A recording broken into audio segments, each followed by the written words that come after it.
Welcome back to TRB and thank you for registering for your renewal training. As you have trained with us in the past, you know our approach to CCW and our training style. But a couple things to note and prepare for your upcoming renewal class.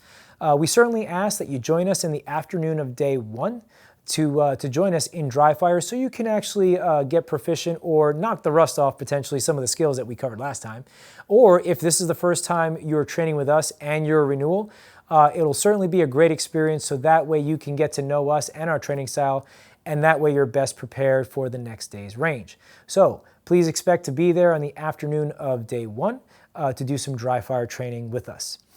In addition, day two, you will be doing the range just like everybody else. So you will need your primary firearm as well as any subsequent firearms and the proper holsters with that. So we kindly ask that you bring a legit holster, no Serpa holsters, no soft leather holsters, but something either inside or outside the waistband that is a sturdy type holster, ideally Kydex, which will not lose its shape when you draw from concealment or from the holster. We also ask that you have 30-round capabilities, and what that means is that every time you step to the line, you have the ability to expel 30 rounds from your firearm without actually having to reload your magazine. So if you have a firearm that has a 10-round magazine, then we ask that you have 3 magazines for that firearm so that way you make your 30. If you have a firearm that has less than 10-round magazines, like 7 or 8, then we ask you provide the multiple of rounds to make that 30. So if you have 8, bring 4. If you have 7, bring 5, and things like that. We also ask that you have a magazine holder. Now, it could hold 2 magazines at one time, or you can have 2 individual magazine holsters on your belt, as we will be doing reloads again on the range. As far as eye protection, ear protection, you will certainly need that.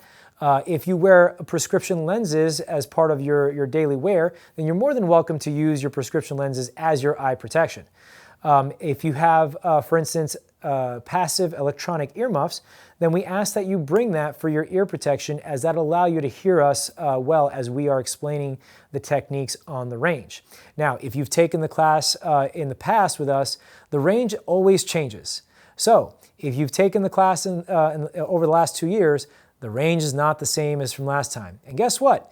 When you train with us again, the range is not going to be the same. So with that said, it'll be great for you to be able to hear what we're explaining and things like that with those electronic passive earmuffs. And fear not, if you don't have those type of earmuffs, don't worry. We can likely borrow from the range or use or whatever you have available, but it's highly encouraged if you have them. Certainly not a requirement. So I hope that helps. We look forward to training with you, having you join us again as part of your CCW continued journey.